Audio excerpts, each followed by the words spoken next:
ঘুরতে হয়তো অনেকেই আমরা ভালোবাসি। এরকম নতুন, নতুন জায়গা এক্সপ্লোর করতে অনেকেই আমরা ভালোবাসি। কিন্তু নতুন জায়গায় গিয়ে যদি আপনি জানতে পারেন যে ওইখানে কিছু, কিছু সময়ে সেই সেখানে যাওয়া প্রবেশ নিষেধ আছে এবং সেটার উপেক্ষা করে যদি আমরা সেখানে যাই তখন কিরকম হতে পারে? সেটা হয়তো আজকে জানলেও আপনাদের গায়ে কাঁটা দিয়ে উঠবে। নমস্কার বন্ধুরা, কেমন আছেন আপনারা? আমি রুমকি আজও কিছু ভয়ঙ্কর ঘটনা নিয়ে চলে এসেছি আপনাদের কাছে। এই ঘটনাটা কিন্তু তিন্নি পাঠিয়েছে। এই ইলেকশনের সময় জাস্ট এই যে ইলেকশন চলছে, ভোট চলছিল সেই সময় কিন্তু তিনি কিন্তু এই ঘটনাটা কালেক্ট করে পাঠিয়েছেন। অ্যাকচুয়ালি তিন্নির হাসব্যান্ড স্যার ঘটনাটা কিন্তু বলেছে তিন্নিকে। এবং আর আছে হলো তোমার যেটা বলেছিলাম করবি গগৈ পাঠিয়েছে। আজকে কিন্তু নাগাল্যান্ডের ঘটনা থাকছে। সো যারা ভাবছেন এরকম ঘটনা শেয়ার করবেন, কি করে করবেন? করে দিতে পারেন আমাদের WhatsApp নাম্বার 8011006740 নতুবা আমাদের মেইল আইডি কথায়গল্প@gmail.com নতুবা আমাদের Facebook এবং Instagram হ্যান্ডেল কথায় গল্প নামে সেখানেও পাঠিয়ে দিতে পারেন। রিকোয়েস্ট করব Facebook পেজ এবং Instagram হ্যান্ডেলটাকে আপনারা প্লিজ লাইক বা ফলো করে রাখবেন। লাইক করে রাখবেন এবং ফলো করে রাখবেন। আর একটাই রিকোয়েস্ট থাকে ঘটনাগুলি শুধুমাত্র যাতে আমাদের জন্য হয়। অ্যান্ড চলুন ঘটনা শুরু করে দিই আগে, তাই না? তো প্রথম ঘটনাটা বললাম করবি গগৈ পাঠিয়েছে। অ্যাকচুয়ালি করবির মা বেঙ্গলি। উনি দীর্ঘ মানে কি বলবো মা বাবা দাদু সব আসামি ছিলেন। উনি আপার আসামের ছিলেন। অ্যান্ড ওনার হাজবেন্ড হলো গগৈ মানে অসমীয়া। তো করবীর দাদা মানে কোহিমাতে ওনার ট্রান্সফার হয় এবং করবীর দাদা বিয়ে করেছিল রিসেন্টলি। কাকে বিয়ে করেছিল জানেন? করবীর খুব ক্লোজ ফ্রেন্ডকে মানে ওনাকে করবীর সেই ফ্রেন্ডকে পছন্দ করে দাদা কিন্তু বিয়ে করে। তো দাদার করবের মধ্যে নাকি ৬-৭ বছরের ডিফারেন্স। তো যেহেতু করবীর দাদা বাইরে বাইরে থাকে তখন মানে ওটার জন্য আর কি করবীর দাদাকে আগে বিয়ে দিয়ে দেওয়া হয়, তারপর করবীর জন্য আর কি ছেলে দেখবে। তো যাই হোক যেহেতু করবীর ফ্রেন্ডকে ওরা সবাই চিনতো, ওরা রাজি হয়েছে। তো কোহিমাতে ওর ট্রান্সফার হয় এবং যেহেতু করবী এবং ওর বৌদি খুব ক্লোজ ফ্রেন্ড ছিল, তো করবীর সেই বৌদি বলছে যে মই অকলে অকলে না যাও, তুমি আমার লগত বলা মানে তুমি আমাদের সঙ্গে চলো, হ্যাঁ? আমি অকলে তাত থাকি কি করি, মই তো একদম অকলে থাকিম নহয়, মানে আমি তো একা থাকবো ওখানে, তোমার দাদা তো অফিসে বেরিয়ে যাবে, কি করবো? আর এমনিও কোহিমা দেখতে কিন্তু দারুণ। কোহিমার একটা বৈশিষ্ট্য বলে দিচ্ছি, ওখানে অনেক পর্যটকরা যায়, অনেক দর্শনার্থী যায়, স্পেশালি ওখানে কোহিমা ওয়ার সিমিট্রিটা দেখতে। হ্যাঁ, ওখানে নাকি ওয়ারের সব যোদ্ধাদের কবর দেওয়া আছে এবং সেটা কিন্তু দেখার মতো। এবং সেখানে ফলকে যে নানান রকম ক্যাপশন দেওয়া থাকে, আজও যদি সেই ক্যাপশন গুলি পড়ো না, কোড গুলি পড়ো, হয়তো চোখ ভিজে যাবে তোমার। আহ কি বলবো, এতটাই প্যাথেটিক, এতটাই কষ্টকর। তো ঠিক আছে, তো করবীর মাও বলছে যে চলে যা, ও তো একা থাকবে, চলে যা, দুজন থাকবে। Excuse me. ঠিক আছে, ওরা কমিয়ে এসছে। এবং একটা কথা আমি বলতে বাধ্য হচ্ছি, আমাদের আসাম বা নর্থ ইস্টের মেয়েদের না চুল কিন্তু খুব সুন্দর হয়, স্ট্রেইট হয়, লম্বা হয়, ঘন হয়। করবীরও কিন্তু, করবী এবং করবীর বৌদিরও কিন্তু চুল খুব সুন্দর, স্ট্রেইট, মানে একটা সিল্কি, একটা খুব সিল্কি টাইপের হয়। তো গেছে। আর করবীর সেই বৌদিকে ওর মা বলে দিয়েছে যে মানে শাশুড়ি মা বলেছে যে তুমি একটু মানে ১ বছরও তো হয়নি বৌমা, একটু বাধা নিষেধ, চুল টুল খুলো না, কারণ এদের দুজনেরই না একটা ইয়ে ছিল চুল খোলা রাখা। করবীর মাও কিন্তু করবীকেও বলে দিয়েছে যে নতুন জায়গায় যাচ্ছিস, মানে সবসময় চুল টুল খুলে, তোর তো একটা স্টাইল আছে, স্টাইলের ব্যাপার আছে, চুল টুল খুলে এদিক ওদিক যাওয়া। তো যাই হোক, ইনফ্যাক্ট করবীর বৌদির মাও কিন্তু বৌদিকে বলেছে যে জাস্ট নতুন বিয়া হয়েছে, এসব মানি চলতে লাগে আর কি। হ্যাঁ, তো ঠিক আছে, গেছে। যাওয়ার পর একদিন দাদার ছুটি ছিল সানডে, তো ওরা মানে স্যাটারডে না সানডে ওরকমই কিছু। তো ওরা মানে ওই যেহেতু আমি বললাম প্রচন্ড ফেমাস কোহিমা সিমেট্রিটা, ওটা দেখার আর কি ওদের ইয়ে আছে, হ্যাঁ, দেখবে আর কি। আর একটা কথা বলে যে শুধু শিলং না, নাগাল্যান্ডেও প্রচুর খ্রিস্টান আছে। মানে নাগা মিস্ট্রাই খ্রিস্টানে মানে ক্রিশ্চিয়ানিটি ধর্মাবলম্বী হয়ে যান এবং সেখানে ক্রিসমাস প্রচুর ভালোভাবে সেলিব্রেট করা হয়, বড় সড়ো ভাবে সেলিব্রেট করা হয়। ইনফ্যাক্ট আমরা যখন ইম্ফল থেকে গুয়াহাটি আসতাম না, বাসে অনেক সময় আমি জার্নি করেছি, অনেক সময় তোমাদেরকে বলেছিও। তা আমরা এখানে যেমন কোনো কিছু পুজো হলে বাস থামিয়ে চাঁদা ওঠায় না, ওরা কিন্তু ক্রিসমাসের আগে এটা করতো। আর যেহেতু ক্রিশ্চিয়ানিটিটা বেশি, তো ওখানে কিন্তু তুমি মানে ওখানে রাস্তায় অনেক সময় কবরস্থান মানে সিমিট্রি যেটাকে বলে বা গ্রেভিয়ার্ড, ওটা কিন্তু তোমরা পাবে, জাস্ট লাইক মেঘালয় যেটা বলি আর কি, শিলং এর ওখানে। হ্যাঁ, তো ঠিক আছে, তো ওরা একদিন বলেছে যে সিমিট্রিতে যাবে। তো ওর বৌদি কিন্তু একটা ওই খোপা করে নিয়েছিল আর কি, হাত খোপা করে নিয়েছে, অ্যান্ড ওরা জিন্স ব্যাগেরা পরেই গেছিল। তো অ্যাজ ইউজুয়াল তোমার করবে কিন্তু একটা ছোট্ট ক্লাচার লাগিয়ে গেছে, বাট ও যখন ফটো ফটো তুলছে ক্লাচারটা কিন্তু ব্যাগে ঢুকিয়েছে, তারপর তো আর খেয়াল নেই, যেহেতু ওর অভ্যাস সবসময় চুল খোলার, তো ক্লাচারটা যে আর লাগাবে সেই তো অভ্যাস নেই, তো চুল খুলে ও সিমেট্রি টিমেট্রি ঘুরেছে, সব ঠিক আছে, ঠিক আছে ফাইন। তো সিমেট্রি থেকে বের হয়ে ওরা বলেছে যে সানি একটু বাজার টাজার ঘুরবে, একটু যা যা দার্শনীয় জায়গা আছে ঘুরবে। তো কিছু কিছু কিছু জায়গা তো ধরো তুমি ভেহিকেলে যেতে পারো, বা আবার কিছু কিছু মানে চড়াই উতরাই বুঝতেই পারছো, পুরোপুরি পাহাড়ি এলাকা, তো হেঁটেই করতে হবে। তো অনেক সময় বলেছে ছোটখাটো সিমেট্রি ওরা পেয়েছে, তো ঠিক আছে দেখে ঠেকে এসছে। তো সেদিন তো এসে গেছে, আসার পর হঠাৎ সেদিন রাত্রেবেলা করবীর পেটে প্রচন্ড পেইন, মানে বহুত মারাত্মক পেইন। এখন দাদা বৌদিও ভয় পেয়ে গেছে, বোনটাকে নিয়ে এসছে, কি করা যায় কি করা যায়। মাদেরকে বললে ওরাও খামাখা, মানে তোমার ইয়ের থেকে কোহিমা যেতে, মানে আপার আসাম থেকে কোহিমা যেতে বেশ খানিকটা টাইমই লাগবে, হ্যাঁ পট করে যাওয়া যাবে না, বেশ ভালোই দূরত্ব আছে। তো কি করবে, তো দাদার অফিসে একজন স্টাফ আছে, হ্যাঁ ওনার জুনিয়র, তো ওনাকে ফোন করেছে, যেহেতু উনি স্থানীয় বাসিন্দা ছিলেন এবং উনি খ্রিস্টান কমিউনিটির ছিলেন, তো বলেছে আমার বোনের এরকম এরকম হয়েছে, কি করা যায়। তো বলছে স্যার আমি আসছি। তো উনি এসে কি করেছে, ওনাদেরকে নিয়ে ওনার মানে কাছে একজন ডক্টর ছিলেন, তো উনি তো স্থানীয় বাসিন্দা, উনি তো সব জানবেনই, ডক্টরের কাছে নিয়ে গেছে, এবং ডক্টর নাকি একটা মেডিসিন দিয়েছে, ইনজেকশন পুশ করার পর নাকি ব্যথাটা কমেছে। ব্যথা তো কমেছে, তারপর শুতে গেছে সেদিন রাত্রে। তো সেদিন শুয়েছে, ঠিকঠাক আছে, পরের দিন কিন্তু আর ব্যথা ট্যাথা হয়নি। তো করবীর কি প্রবলেম হয়েছে, তো যেহেতু পেটে প্রবলেম, একটু শরীর ও না খালি বসে বসে ঝিমোচ্ছে, এরকম করে করবি না, এরকম করে ঝিমোচ্ছে। তখন ওর বৌদি বলছে যে তুই শুয়ে থাক না, হ্যাঁ আমি তোর জন্য একটু মানে লাইট খাবার করে দেবো না, তুই শুয়ে থাক। বলছে না আমি ঘুমাবো না। বলছে তুই ঝিমোচ্ছিস, তুই কেন ঘুমোবি না? বলছে না আমি ঘুমোবো না, আমার না ভয় লাগছে। বলছে কি ভয় লাগছে? বলছে আমার মনে হয় কি আমি কি শুবো না, বালিশটা কেউ টান মেরে নিয়ে যাচ্ছে। আমি না এক দুবার ট্রাই করেছিলাম, মনে হচ্ছে বালিশটা টান মেরে নিয়ে যাচ্ছে, দেখি সত্যি সত্যি পরে দেখি আমার মাথায় বালিশ নেই, বালিশটা খানিকটা দূরে পড়া। আমার না খুব ভয় লাগছে। তো বলছে তোর শরীর খারাপ, ওটার জন্য হতে পারে, হ্যাঁ। তো এরকম অনেক অদ্ভুত অদ্ভুত কথা বলাতে ওর দাদাকে বলেছে, তো দাদা বলছে আজকে তুমি বোনের সঙ্গে ঘুমিয়ে যাও, আমি একা ঘুমাবো, শরীরটা বোধহয় ঠিক না, হ্যাঁ।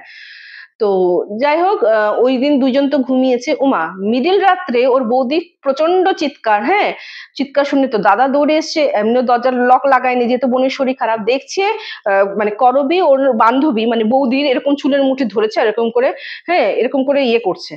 তো বৌদির চিৎকারে দাদা যখন এসে গেছে, তখন করবীর হোশ ফিরেছে, ও দেখছে ওর বৌদির চুলের মুঠি ধরা, হ্যাঁ। তো বলছে আরে এটা আমি কি করছি, হ্যাঁ এটা কি হচ্ছে।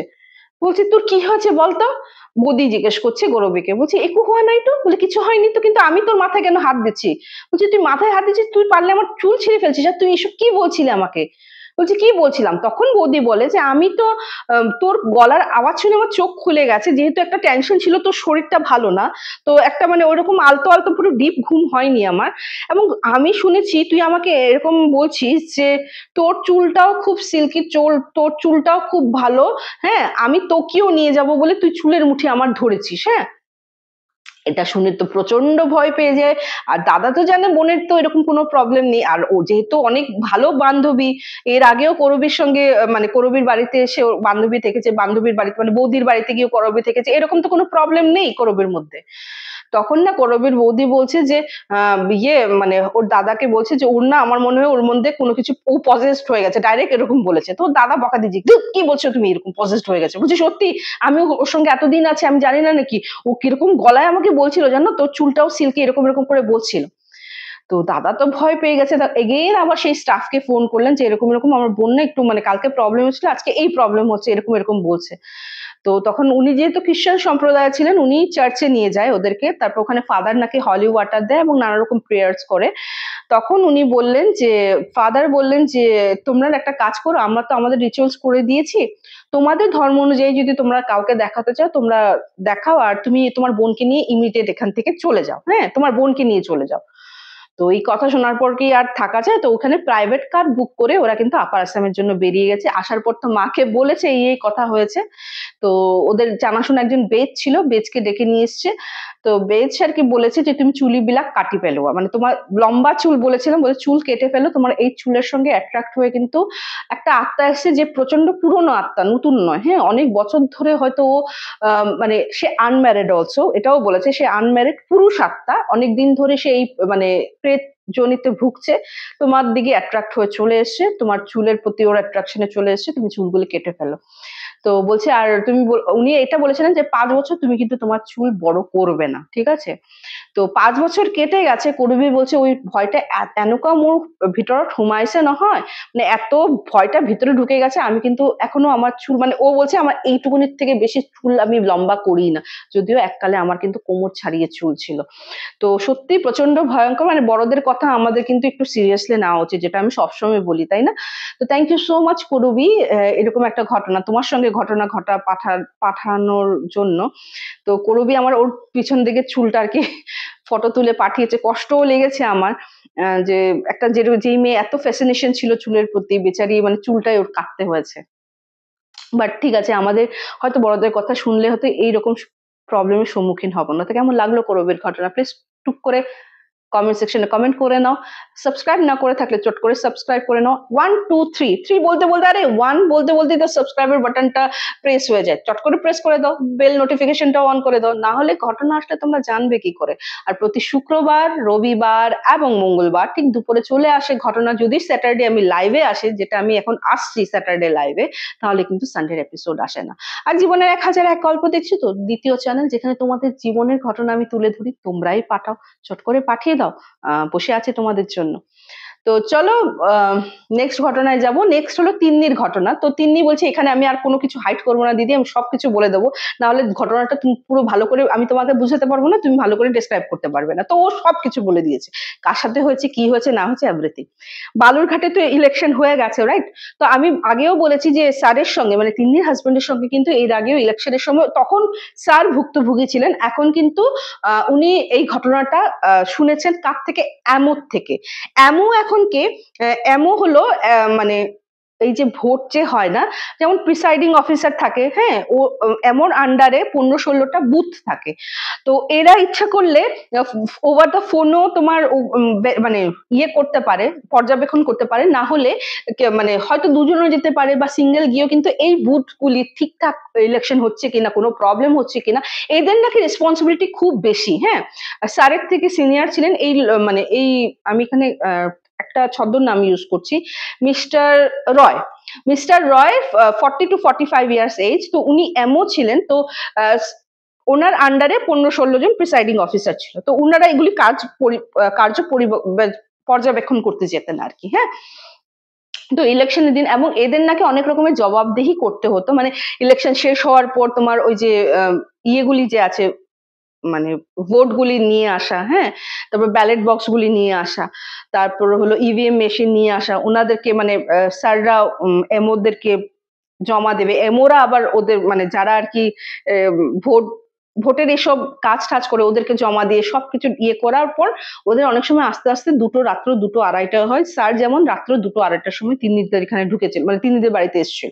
হুম, তো এইরকমই অবস্থা। তো একদিন কি হয়েছে, তখন ভোটের সময়, ভোটের দিন কি হয়েছে, ওনার আর কি বুথ দেখবেন। তো এই ভদ্রলোক মিস্টার রয় ওখানে গঙ্গারাম বলে একটা জায়গা আছে, এবং গঙ্গারাম যেতে গেলে নাকি খুব ফেমাস একটা জায়গা আছে, বানগড়। ভানগড় নয় কিন্তু বানগড়। হ্যাঁ, তো তিন্নি বলেছে এখানে লোকমুখে কিন্তু দিদি এটার হিস্ট্রিটা প্রচন্ড ভাস্ট, প্রচন্ড মানে কি বলবো অন্যরকম, যেটা তিনি আমাদেরকে বলেছে আর কি। তো এটা লোকমুখে প্রচলিত, হয়তো বালুরঘাট বা দিনাজপুর থেকে যারা শুনছেন তারা হয়তো বুঝতে পারবেন আমি কিসের ব্যাপারে বলছি। তো তিনি যেমন পাঠিয়েছে আমি এক্স্যাক্টলি ওরকম ভাবেই তুলে ধরছি তোমাদের। তো উনি গেছেন, এবং যাওয়ার পর ভানগাড়টা না খুব মানে কি বলবো একটা হিস্টোরিক্যাল প্লেস বলতে পারো। অ্যাকচুয়ালি ওখানে নাকি একটা প্যালেস আছে, প্যালেস ছিল বলা ভালো হবে, প্যালেস আছে না। তো প্যালেসটা নাকি মাটির নিচে ঢুকে গেছে, এবং খনন ওই হিস্টোরিয়ানরা যে খনন কার্য করেন না, ওখানে নাকি কিছু অংশ পেয়েছেন, এবং ম্যাক্সিমামটাই ভেতরে ঢোকা, এবং ওটার উপরেই কিন্তু শহর। বানগড় শহর। তো ওইখানে একটা লক্ষ্মী মন্দির আছে, একটা নারায়ণ মন্দির আছে, এবং ওই দুটো মন্দিরের লাগোয়া না একটা চত্বর আছে, খালি চত্বর, যেখানে 4টা স্তম্ভ আছে। তো অনেকেই মানে টুরিস্টরা কিন্তু ওই জায়গাটা দেখতে যান, এবং সেটা সিঁড়ি দিয়ে উপরে উঠে তো 4টা স্তম্ভ, ওখানে তুমি যদি জড়িয়ে ধরো এবং মান্নাত করো, সেই মান্নাত নাকি পূরণ হয়, সেটারও একটা ক্রাইটেরিয়া আছে, বলছি সেটা কিরকম ভাবে মান্নাতটা মানে চাওয়া উচিত। তো ওনার খুব ইচ্ছে, তখন বেলা বাজে দুপুরে 12টা, হ্যাঁ, 12টার পরে তো ড্রাইভার আরেকজন মানে এই ভদ্রলোক মিস্টার রয় কিন্তু মানে গভর্নমেন্ট ব্যাংকিং এ আছেন, বেশ ভালো একটা সিনিয়র পজিশনেই আছেন, ব্যাংকিং সেক্টরে আছে, ইন শর্ট যেটা বলতে চাইছি আমি। তো ওনার আন্ডারে একজন ছিলেন, হ্যাঁ, তো আর ড্রাইভার ছিলেন, তো ওনারা দুজন গেছেন। তো যখন বানগড়টা পড়ে না, তখন উনি বললেন যে আসছি যখন বানগড়টা দেখে যায়, কারণ হিস্টোরিক্যাল প্লেস যারা ভালোবাসে, বা আজকে যদি আমরা ওরকম জায়গায় যাই যেখানে হয়তো হিস্ট্রিতে সমৃদ্ধ, আমরা তো দেখতেই চাইবো না। তো উনি অ্যাকচুয়ালি নদিয়ার ছিলেন মিস্টার রয়, এবং বলছে যে 10-12 বছর ধরে উনি বালুরঘাটে পোস্টেড, কিন্তু কোনোদিনও বানগড় দেখার সৌভাগ্য হয়নি। তো উনি যখন এই কথা বললেন, সঙ্গে সঙ্গে ড্রাইভার এবং সেই ছেলেটা ওনার জুনিয়র, যে সেও একটা খুব ভালো একটা পোস্টে আছে, গভর্নমেন্ট অফিসারই, তো উনি বললেন না না না না স্যার, এখন একদমই না, এখন কোথায় যাবেন বানগড়? তো বলছে না না না, এরকম করে উঠলো কেন? আরে আসছি, গঙ্গারাম যাবো, গঙ্গারাম তো যাবোই আমরা ওই জায়গাটায়, ওই বুথ দেখার আগে 1 ঘন্টাও হয়তো লাগবে না, আমি ঘুরে একটু দেখে নিই। বলছি না না স্যার, এরকম এই টাইমে যাওয়ার দরকার নেই, পরে দেখা যাবে। যখন উনি না করলেন, এই ভদ্রলোক মিস্টার রয় বেঁকে বসলেন। তখন ড্রাইভারকে বলছি তোমাকে একটু টাকা দিচ্ছি, তুমি যা, তোমার যা যা খাওয়ার খাও, আমি যাবো, কিচ্ছু হবে না। এখন অফিসার এত জোর দিয়ে বলছেন, ও সেই যে জুনিয়র গেছিলেন ওনার সঙ্গে, উনি তো কিছু বলতে পারছিলেন না, বলছে আচ্ছা চলেন, মানে নিম রাজি হয়ে যাওয়া আর কি। তো উনি প্রথমে দুটো মন্দির দর্শন করার পর সেই স্তম্ভগুলিতে গেছেন। আচ্ছা, স্তম্ভগুলিতে না উনি এরকম ভাবে ধরতে হয়, মানে তোমার হাতগুলি যদি অ্যাটাচ করে তার মানে সেই মান্নাতটা পুরো হবে, আর যদি অ্যাটাচ না হয় তার মানে তোমার সেই মান্নাতটা পুরো হবে না। তো ভদ্রলোকের নাকি এরকম ধরেছেন, কিন্তু লাগেনি। তো উনি নাকি থপ করে বসেছেন, হ্যাঁ, বসে খালি একটা কথাই বলেছেন, আমার মানত পুরা হবে না। তার 5-6 সেকেন্ড পরে সিঁড়ি দিয়ে উঠতে হয়, বললাম না, দ্রুত মানে স্পিডে, ঝড়ের গতিতে উনি স্পিডে নামলেন। আর জুনিয়র তো নামছেন, মানে ওনার অবস্থা দেখে ও তো মানে কি বলবো, চোখ কপালে, কি করছেন স্যার? নামার পর ড্রাইভারকে বলছে চলো চলো চলো, হয়ে গেছে। জুনিয়রকে বলছে তাড়াতাড়ি ওঠো ওঠো ওঠো। বলছি এই ভদ্রলোক এত এক্সাইটেড হয়ে বানগড়ের প্যালেস দেখতে গেছিলেন, এখন এরকম ভাবে চলে আসলেন কেন? তো তখন উনি কিচ্ছু বলেননি। উনার কাজ টাজ করে উনি যখন ওনার অফিসে এসছেন, উনি বেশ ভয়ার্ত। তখন কিন্তু সেদিন কিন্তু গরমের দিন ছিল, প্রচুর গরম ছিল, কিন্তু স্টিল উনি তো মানে ঘামে তো ভিজেছেন গরমে, কিন্তু তার থেকেও বড় ভয়ে, এবং ওনার একটা প্যালপিটেশন কাজ করছিল, যেটাতে ওনার অবস্থা আরো খারাপ হয়ে গেছিল। তখন উনি বললেন যে, তখন মানে স্যারও মানে তিনি হাজবেন্ডও তখন ওই জায়গায় গেছেন, মানে পর্যবেক্ষণ শেষ করে, যে কি কি কোন বুথে কি কি হচ্ছে সব রিপোর্ট দেওয়ার জন্য।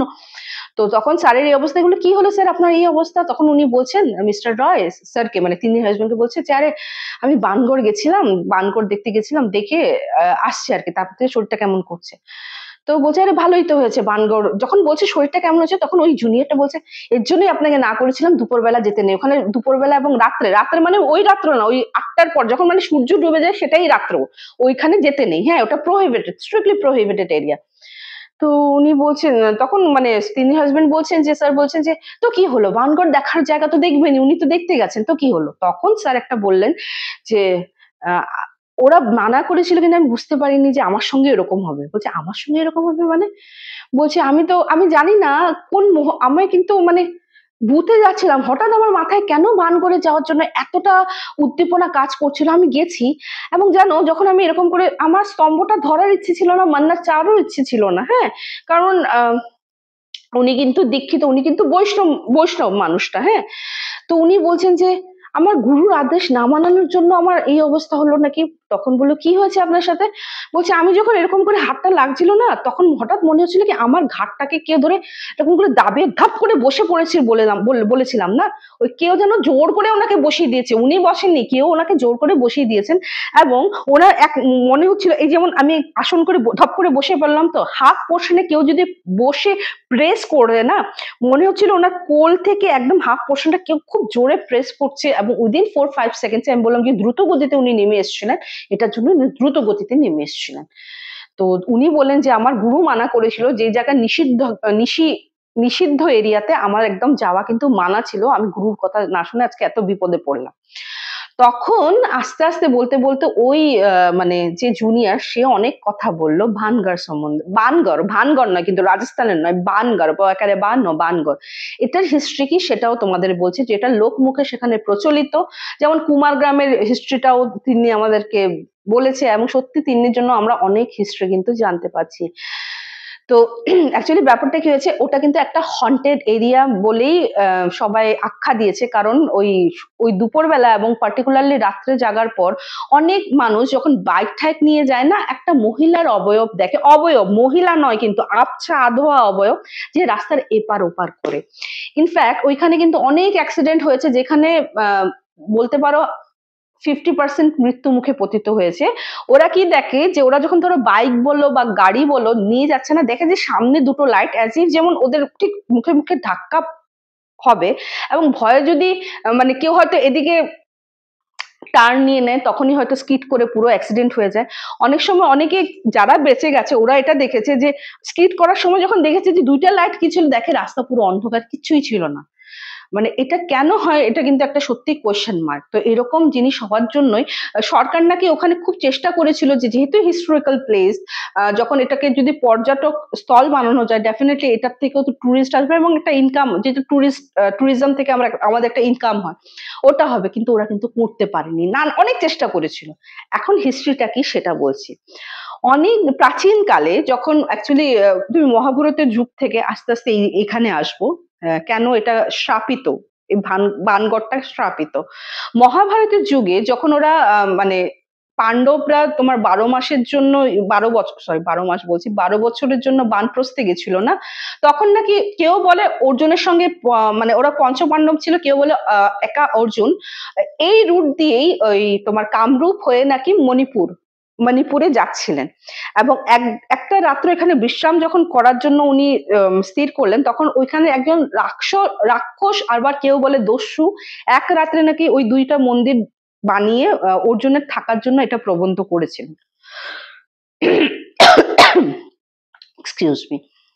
তো ওটা তারপর তো অর্জুন চলে যায়, এবং আফটার দ্যাট ওটা কিন্তু ওরকম ভাবেই রয়ে যায়। তো তার অনেক বছর পর তোমার ইয়ের থেকে উৎকল থেকে একজন রাজা আসেন। তো রাজা ওখানে এত সুন্দর জায়গা দেখে উনি স্থির করেন এখানে ওনার মানে এখানেই উনি থাকবেন। ওনার 2 রানী ছিল, ওনার 7 ছেলে এবং 1 কন্যা ছিল, এবং প্রজা আদি নিয়ে ওরা এখানে সেটেল ডাউন করবেন। সেই দিন রাত্রে যখন উনি ডিসিশনটা নিলেন, ওই দিন নাকি উনি নাকি শিব ভক্ত ছিলেন, এবং সেখানে তখন নাকি একটা দৈববাণী বলো বা স্বপ্নে উনি দেখছেন যে ওনাকে বলছেন যে তুই এখানে মানে স্থায়ী রূপে থাকতে যাস না, এখানে তাহলে কিন্তু তোর বংশ নির্বংশ হবে, এখানে কেউ স্থায়ী রূপে থাকতে পারবে না, এরকম নাকি একটা দৈববাণী বলতে পারো।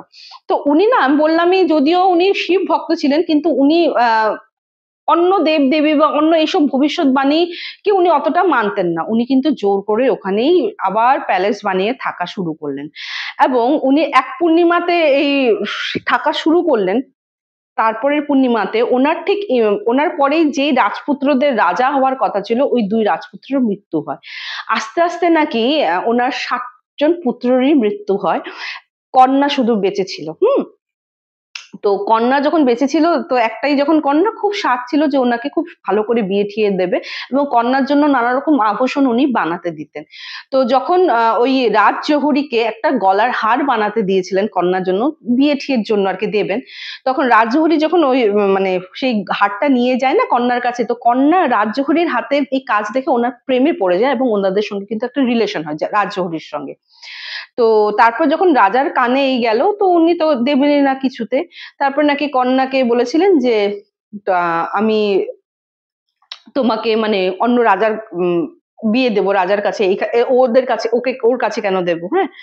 তো যাই হোক, তারপর নাকি কন্যা মানে কাউকে বিয়ে করেননি, এবং উনি কিন্তু নিজে আত্মত্যাগ করেন, হ্যাঁ। তারপর যেহেতু মানে রাজার কথা না শুনে কন্যা এরকম একটা স্টেপ নিয়েছিলেন, কন্যার নাকি বিধি নিষেধ মানে বিধি যেসব আছে না আচার অনুষ্ঠান, ওইসব মতে নাকি ওনার অন্তিম সংস্কার বললো বা মৃত্যুর পরে যেসব ক্রিয়াকলাপ থাকে ওগুলি কিন্তু কিছুই করা হয়নি।